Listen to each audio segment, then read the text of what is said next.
And now a few words about tonight's author. Ryan Gattis is a novelist, lecturer at Chapman University, and creative director for Urban Art Crew. His latest novel, set in Los Angeles, follows the 6 days of rioting after the 1992 Rodney King verdict, and has received great reviews in the New York Times. Please join me in welcoming Ryan Gattis. Well, it's an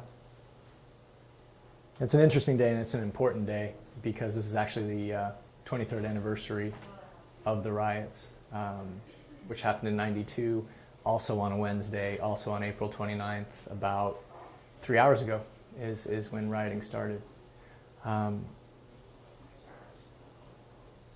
Yeah, just to give you a quick overview, there's a section in the book called The Facts. At 3:15 p.m. on April 29th, 1992, a jury acquitted Los Angeles Police Department officers Theodore Briseño and Timothy Wind, as well as Sergeant Stacy Kuhn, of excessive force used to subdue civilian Rodney King. The jury failed to reach a verdict on the same charge against Officer Lawrence Powell.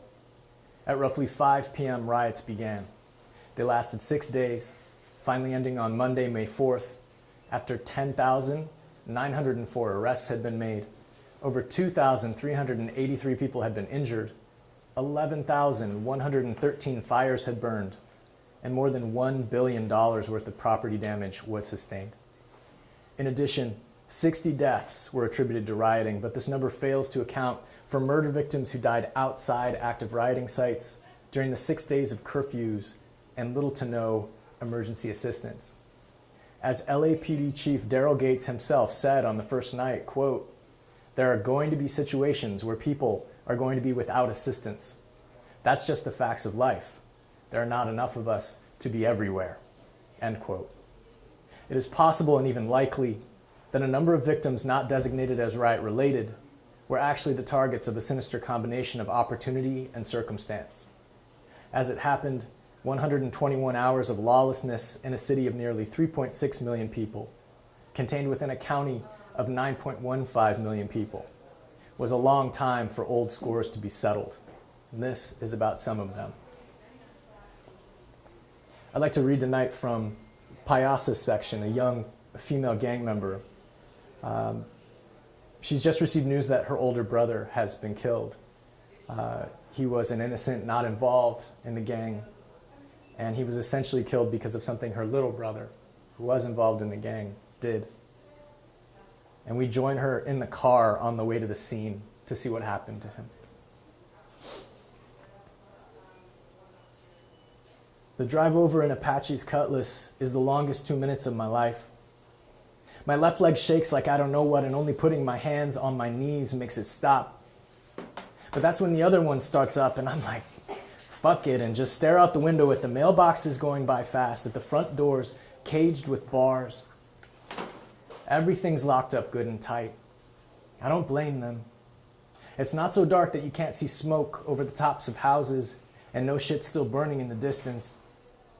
I remind myself to breathe as Clever parks one street over from the alley, and me, Fate, and the Los Cerrato homie cut between houses on the boardwalk and come up into an alley with garages on both sides. The air is still here, like a bunch of people have been holding their breath till we came. I'm too hot, so I undo the buttons on my flannel till it's blowing out behind me, and I only got my wife beater left as a shield. Normally, we'd roll in, see what we can see, and roll out quick. But we got time tonight. Even if somebody called the sheriffs, they ain't coming for a while. Not tonight. Tonight, the streets are ours. Clever's right behind us with a flashlight and some of them bags with zippers already open and prepared. He's an all-star for shit like this. We sent him to LA Southwestern College for crime scene investigation last year. He's almost got his AA. I mean, part of you doesn't ever want him to use what he learned. But that's the crazy life. Sooner or later, it's somebody's turn to feel the cut. And you hate it when it happens to others in your clica, but you hate it more when it happens to you. I felt it twice already. For a cousin and mi padre gone down. Now that spinning wheel has landed on me again, and it's my turn. Again And I need clever, and I need his answers. Fast. I tap Fade on the elbow, he knows for what.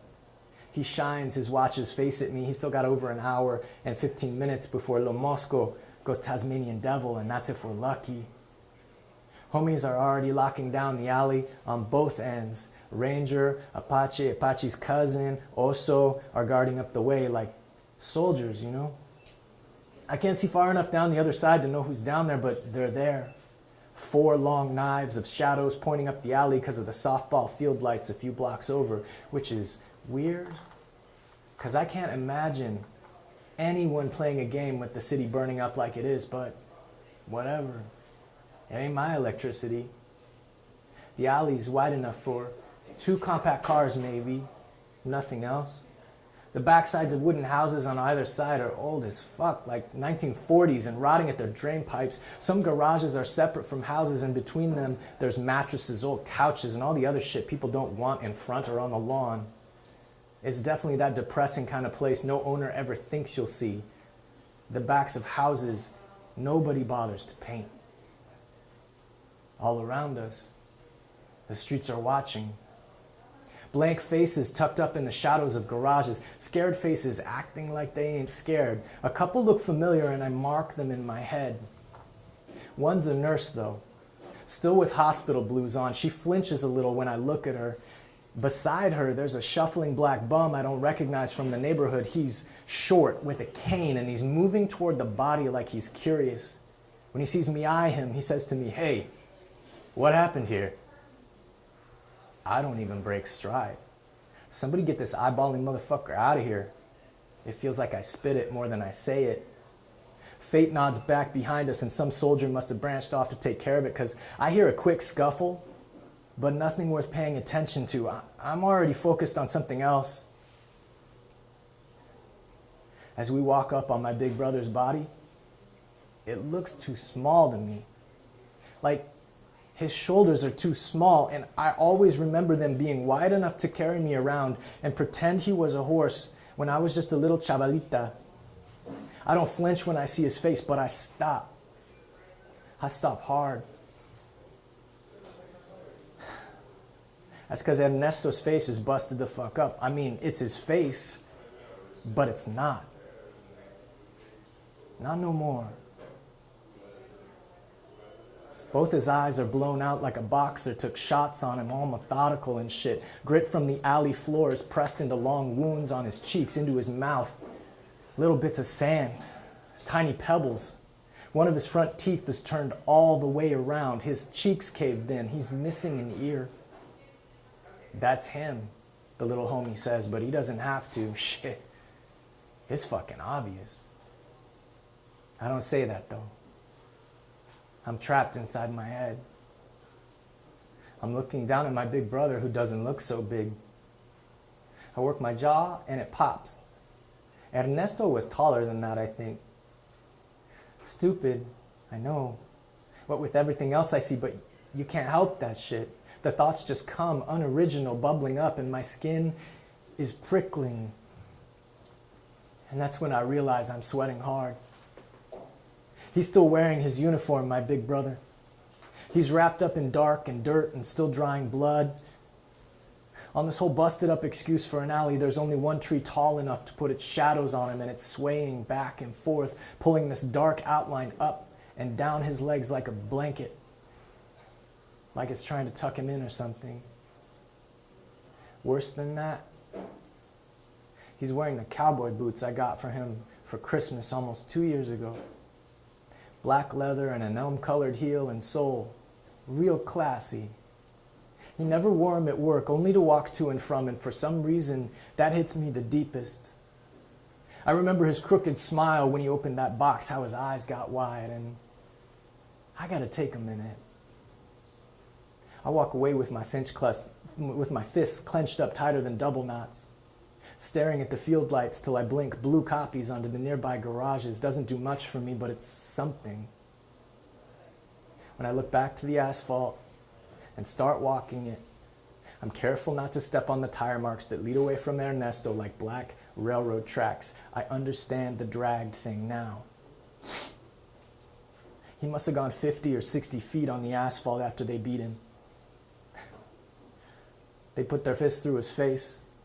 Probably the butts of their guns too if they had him. They did this to a guy that never did nothing to them. They crossed the line when they did that, and only one thing about it made sense.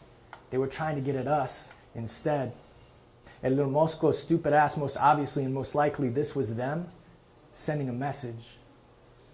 They just didn't think I'd be the first to get it. I'm so mad I'm shaking. All that anger I had for Ernesto, the same dude that raised me when mi padre died, that made sure I always ate up my chilaquiles and had a lunch for school every day, changes over. I actually feel the click. I feel that deep inside of me like a light switch flicking on, how all the anger I had for my brother walking the wrong way home just goes away. And how, at the exact same moment, it blazes up at the fools that did this. And I need to know who did it. Worse than I ever needed anything. Seeing his face like that. Seeing his face like that. I know I can never go back to who I was before I saw. These cowards made a new me when they did what they did to my big brother. I'm standing here all reborn because of them.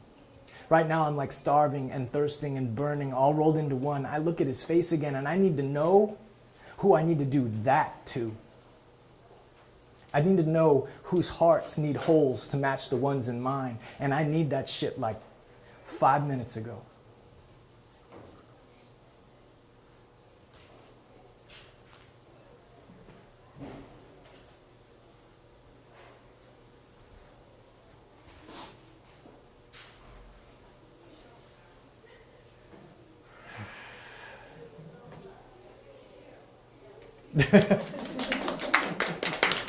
Thank you.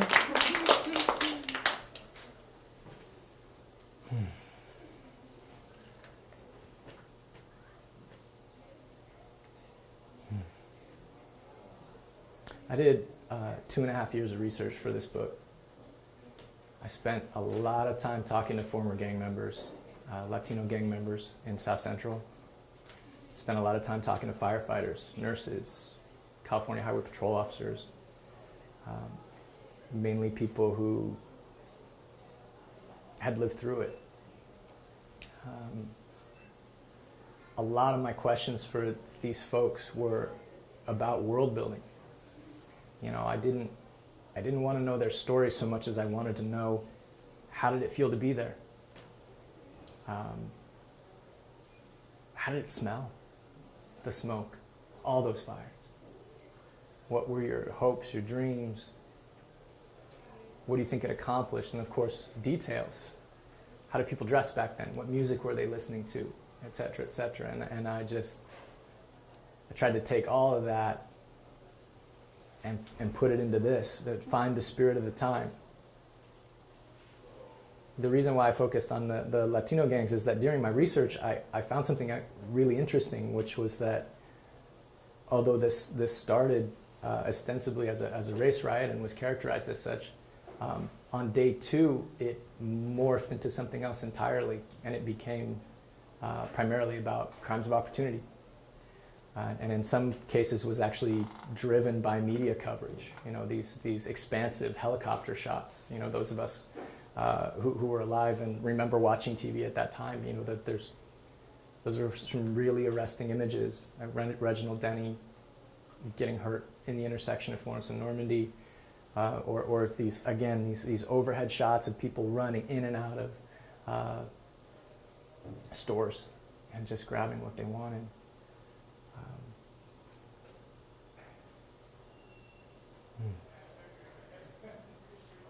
It's a difficult time, you know, and that was something I realized the more I spoke to people. Jill Leovi's book, Ghettocide, just came out, and it focuses on Watts between 2007 and 2009. And she routinely calls the era that I write about the big years, or the monster, because these were the years that were the worst in LA history for homicides. Over 3,000 people were killed in LA in 1992. So it's difficult. You know, I know there are certainly some brutal elements in this book, but the thing that I found that really, I think, surprised me in my research is that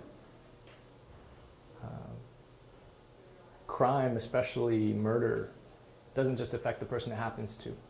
It affects the whole family, affects everyone who loves that person or is friends with that person.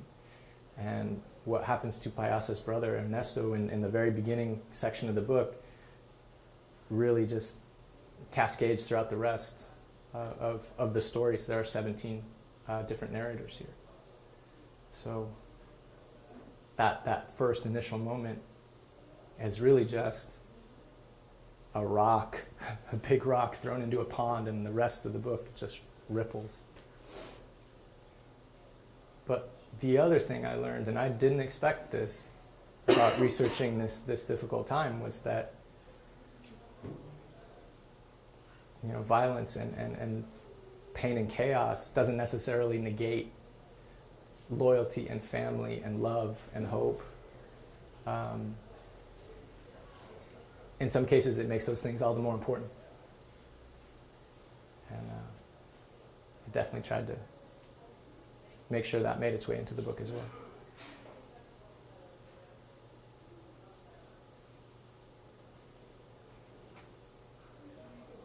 Questions? everybody's kind of doing this. Yes. I kind of wonder, like, what made you choose this topic, and then any particular reason on the timing? I mean, you hit at the Sure. 20-year. I mean, so yeah, why did you choose it, and why now? Why did you think it was the Sure. right time to write this book? The question is, why did I choose it and why now?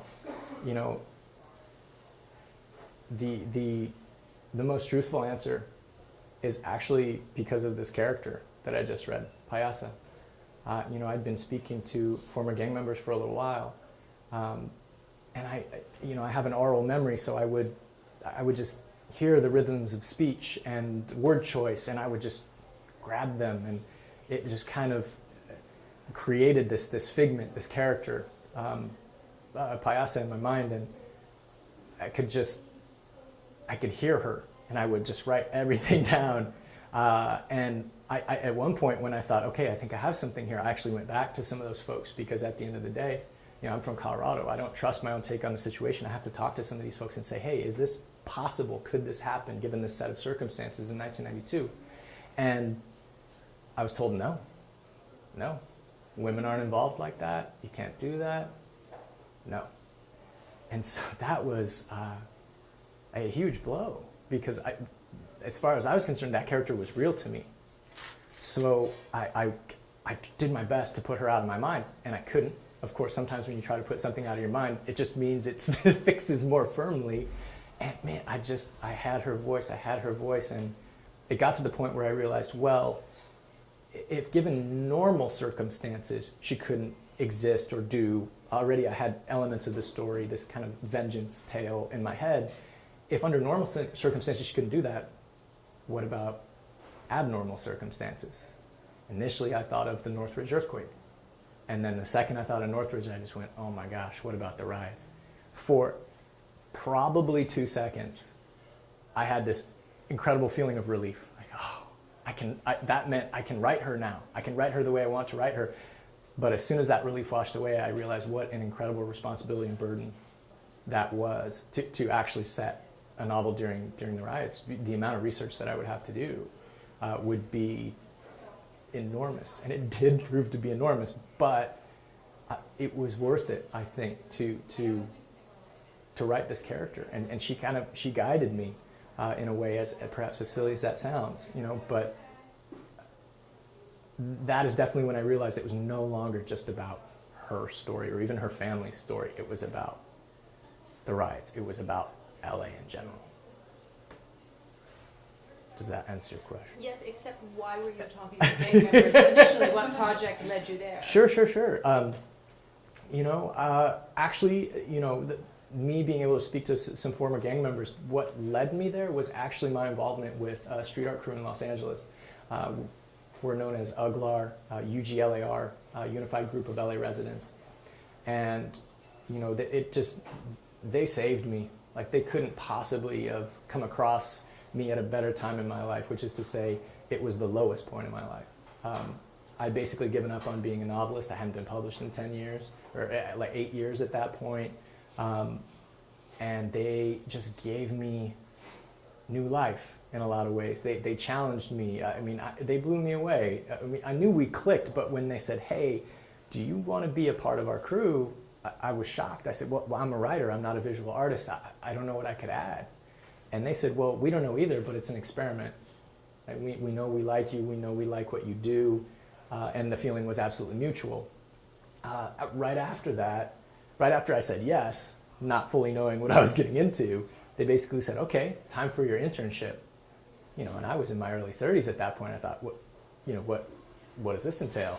Why wasn't I told about this beforehand? Why couldn't I make an informed decision? But I think it was really smart on their parts, because I think one of the things that was really difficult for me, as I'd been working on one book for 8 years and getting totally lost in the research and just getting spun around, it forced me to go outside. It forced me to go to many different neighborhoods in Los Angeles that I'd never been to before. I didn't even know existed, as a kid growing up in Colorado. LA is this monolith. Maybe there's Hollywood, maybe there's Pasadena, Santa Monica, Beverly Hills, but other than that, I didn't know anything about the neighborhoods in the cities. And what I found was, in general, we worked in a lot of the poorer, more diverse areas. And when we did that, you'd just be amazed at the people who just walk up and want to talk to you. And wow, we went everywhere from Linwood to Lincoln Heights to City Terrace to just these areas, again, I didn't know existed. And that's how I came in contact with some of these folks. And I didn't know I was doing research or anything. I was just talking to people. We would just talk about everything from tattoos to tacos, which is kind of an LA thing. Mainly because, and this might sound difficult, but it's true. Mural work is long work. It takes 3, 4, 5 days to do a wall, a big piece. And I was carrying paint. I was documenting progress. I was cleaning up. I was cleaning brushes. That's what my job was. So if somebody came up to talk, I was more than happy to talk to somebody about anything. Because I'm at this wall for 12 hours, and it was this incredible break and an opportunity to actually see how people in the community viewed our work. And I think there was a tremendous respect there, being able to be associated with these guys, and their work in some of these communities was enormous. And I think without that stamp of approval, maybe a lot of people wouldn't have spoken to me. But over time, it just became something else. And as I realized, wait, there might be a story here that I want to tell. A very long answer. Exhaustive. Does that answer your question? Yes. Good. Except now the book you researched for 8 years, that wasn't about the riots, was it? Oh no, absolutely not. Right, it was something else. Okay. Yeah, I had the book I researched for 8 years. I had just written Kung Fu High School, which was, it's stretching it to even say it was a modest hit, but we sold the film rights to the Weinstein Company. And I thought, I have it made.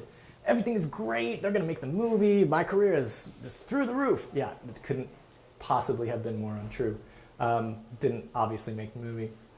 And I was so petrified about being able to follow it up with something epic that I spent 8 years researching a book set in Japan. Did 3 full rewrites. It was just a mess. At one point it was over 200,000 words, which I think is 850 pages, something crazy. Just absurd. But I think, in retrospect, it was incredibly useful because it taught me how not to write a long novel. I kind of think of it as post-grad work in retrospect. And the antidote for that was really unexpected. I had a very good friend from college who had been running an arts nonprofit, a magazine that was internationally distributed called ISM. And after about 10 years, he decided, you know what, I'm done. I don't want to do this anymore. I'm going to start a publishing house, and we're only going to do novellas. And he set a meeting with me. He sat down, and I'd been saying no to things forever. And he sat down with me, and he said, I think I have something you need to say yes to. I'm going to launch this new publisher. I want you to write a novella. I said, I don't know what a novella is. He said, look it up, read some, you know, and I was reticent, but I did, you know, I read some William Gass, I read Dashiell Hammett, and I really fell in love with the form of these just very pacey, short form novels, you know, and for lack of a better term. And when I first started writing All Involved, I just thought it was going to be day one. And I wrote it as a novella. It's roughly 20,000 words. And I remember sending it to my agent, my wonderful agent in the UK, Lizzie Kramer, and who had been repping me for a very long time without being paid. Let me just add that. You know, and she read it within 3 days and got 2 readings on it within the agency and just said, this is it. This is what you need to write. You need to write all 6 days of this. Right now, go. And I just think, you know, it's actually amazing how Echo published it, because they used black pages as the dividers, and you can actually, when you turn it on its side, you can see all 6 days. You can essentially see that it's made of 6 novellas. And once I kind of stumbled onto that, and I realized, wow, that's a much better way to write a long novel, something that has more built-in payoffs structurally. I think it kept me really focused as a writer, and I knew that there always had to be payoffs, as opposed to, I'm going to write 800 pages and then there would be this huge payoff. Yeah, but who's going to stick with you? But I mean, I didn't even want to read the whole thing. I hope that answers that question as well. I'm done. Okay. Others can have their chance.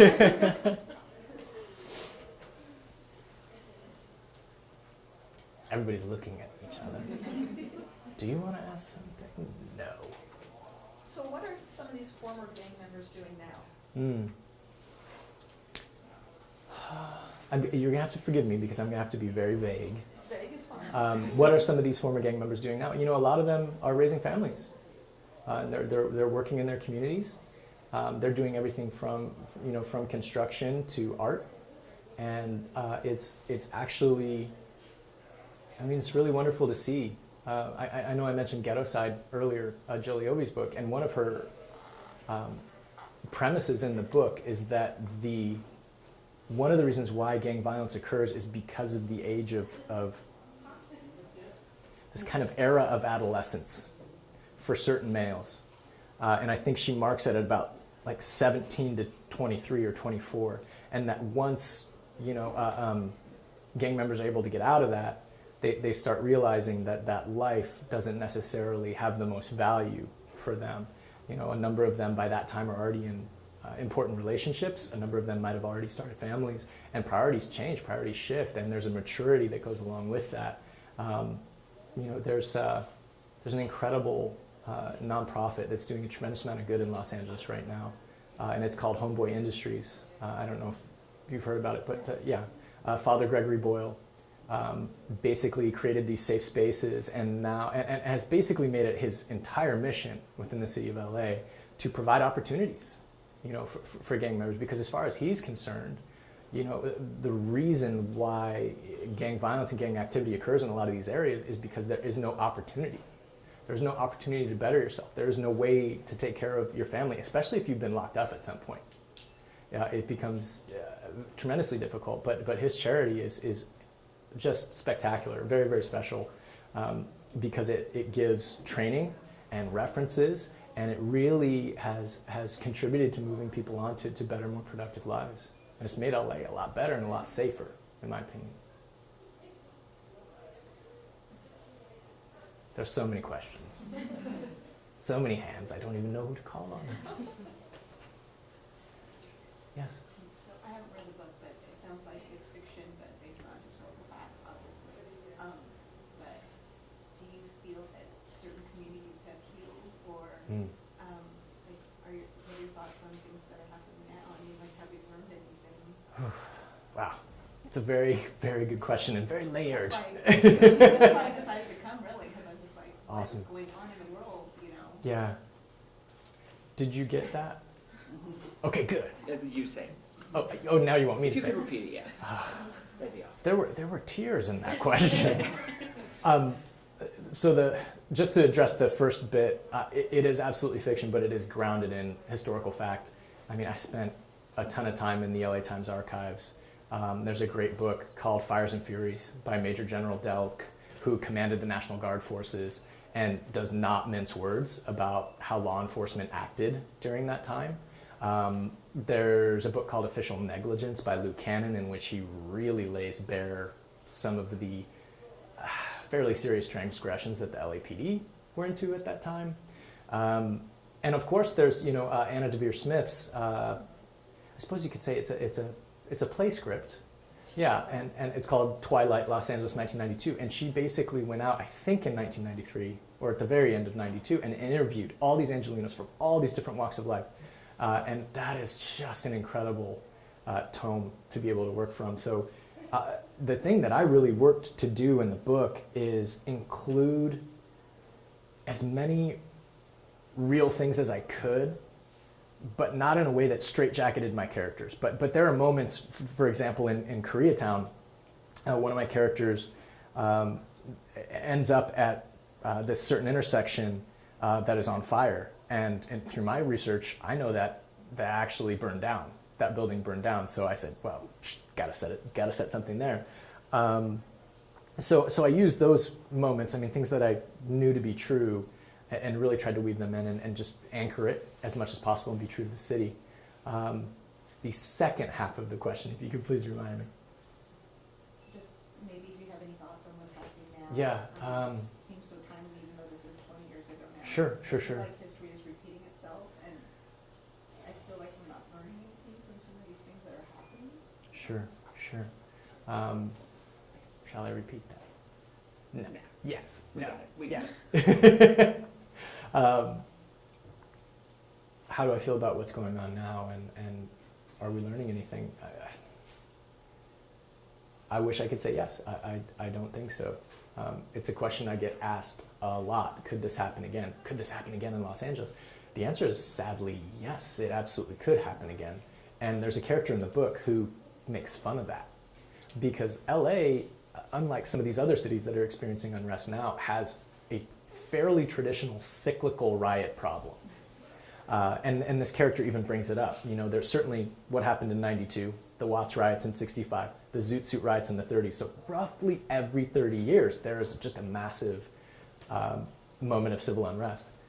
In every case, sparked by a moment of racially motivated violence.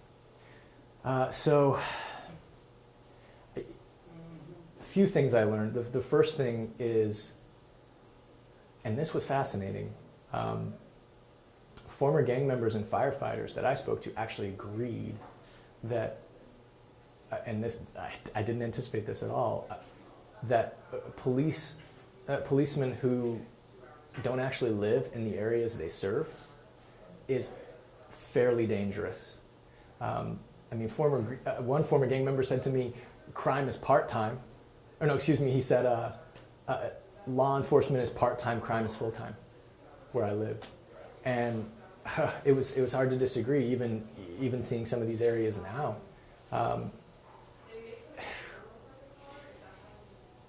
The firefighters all said, hey, when there are moments when people don't live here, they can do what they want, they can be derisive, they maybe don't understand, they can't walk in people's shoes, and they go away, and they don't realize that they leave poison in these communities. And then other people from a different shift come in, and maybe they get a blowback, and certainly there are innocent people involved, but it's this cumulative effect that just goes on when you don't have, say, 5, 10, 12 members of a police force actually living in the area, contributing to it, spending money at local businesses. And a few firefighters said, yeah, that made our jobs more difficult, because firefighters actually do live in these neighborhoods. When they're on duty, they live at the station houses, they buy from the local markets, they cook food together. That's how it is. And unfortunately, especially in LA, I think firefighters understand the cycle of life and death in the city better than anybody, apart from maybe even the gang members. Because not only do they put out fires, but they are tasked with doing emergency medical services. So they take care of 80% of the ambulances. And because the coroner has a terrible budget, the firefighters actually pick up bodies and transfer them to the morgue. So they see every bit of the cycle that police might not be privy to. The last thing I would say, and I think maybe this contributes, although again, I don't know precisely what's the case in Baltimore, Ferguson, New York, North Carolina, Texas. Unfortunately, these things just keep occurring. I think we're dealing with, in some cases, overtraining or overtraining in regard to force application and self-defense. Beyond that, it's primarily an issue of, unfortunately, poverty in a lot of these areas. I got asked by Breitbart.com the other day, why does this happen? What are the axes? How does this occur? And part of it is age-related. Younger people tend to be the ones participating in these acts of civil unrest, and on top of that, people who don't have much, and people who are maybe looking to use that as an opportunity to get more. That's the looting. It would be so wonderful to say, hey, the majority of my book is set in Linwood. Schools are better now. After-school programs are funded, and nobody's hanging out on the corners afterward. It's not true. There's some great job training programs now, and people are getting opportunities to actually earn a living wage and not have to run a hustle on the street. I can't say that, and because I can't say that, the tinder that could potentially spark another uprising is unfortunately right there. That was very cheery, I know. Yeah. Yes. So when you were hearing stories or interviewing people, was there ever an experience that you heard that really stuck with you? When I was talking to people, was there ever an incident or something that really stuck with me? Absolutely. I mean, there are a number. Two that I can tell you about. I'd been talking to a number of former gang members for a while, and it got to the point where I people talk, and I basically got called down to Linwood because someone who at some point had been above these other folks wanted to speak to me. At this point, I hadn't even written anything down. I just had something in my head. I go down to Linwood. I've got my phone in my sock, a fake phone in my pocket. I get into this restaurant and, I get ushered to this table in the far, far back. And right before I sit down and I can say anything, this gentleman leans across the table and he says, phone. So I have this moment of, real phone? Fake phone? And the two rules I always had, be 100% honest and always presume that everyone knows everything there is to know about me. Between the grapevine and Google, I just had to be straightforward. So I reached down into my sock and he starts laughing. First place anybody would look, he says. And then he takes it from me and someone just sweeps past the table and poof, phone gone. This was a good, I'd say 5 or 6 months before the NSA news broke about phones that were able to be remotely turned on, recording video, all of that. I don't know if he knew that or if it was just simply precautionary. At that point, he interrogated me for about 30 minutes, who I was, where I was from, what I did, and he had a scar, I can only tell you, above the neck. And I knew at some point, hey, I need to tell this guy my story, my experience with physical violence.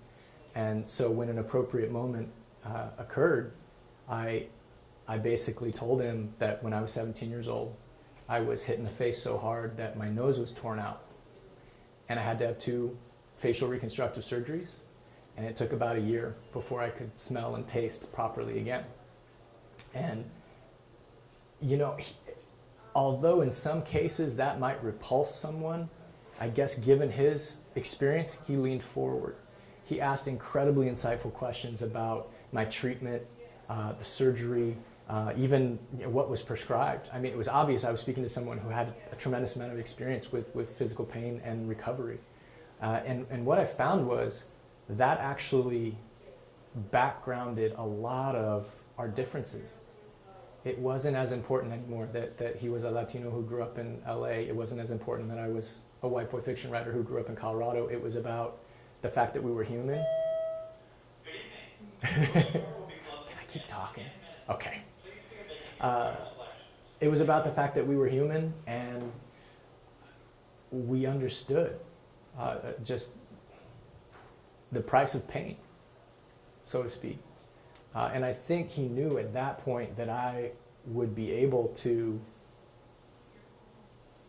not glamorize this world. On the contrary, I wanted to make it as real and unsettling, because in my experience as a survivor of violence, it's terrible. You don't want it to happen to you. You don't want it to happen to anyone you love. And I think at that point I got his respect in terms of being able to say it. He pushed me a little harder after that. You know, he wanted to know the story, and I had Payasa's story in my head. I kind of told him, and you know, he would tell me, okay, no, BS here and there.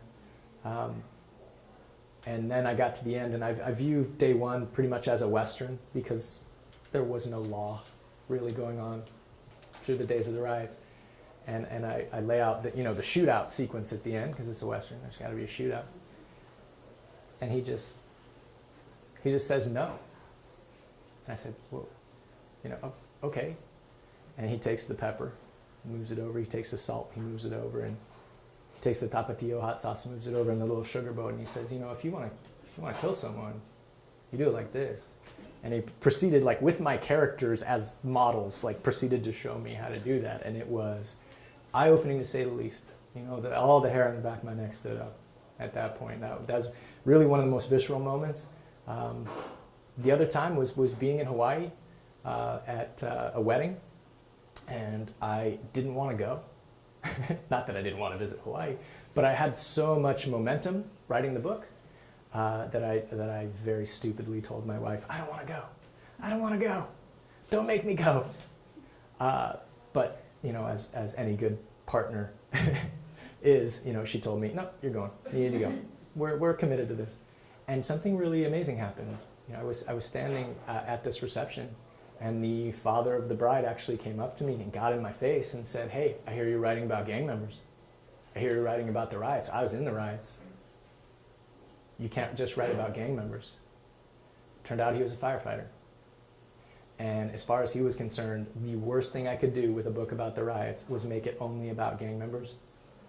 And that to write about those, or to not write about those who risked their lives and did absolutely everything they could to keep the city from burning to the ground, would have been a huge, huge mistake.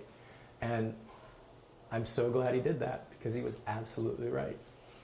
And a few weeks later, I was sitting down with him in a bar in LA and just getting his take on things. And I was very, very, very fortunate to have an incredibly strong group of people around me, people who grew up in LA and know this world better than anyone. And I always would run stories by people orally and check details and time frames. And I'm sure some people got really sick of me doing that, because I was obsessive about it. But I always figured, if I can convince these people with this incredible bank of knowledge, then if it feels real to them, it'll feel real to anyone. Thank you for coming tonight. Really appreciate it.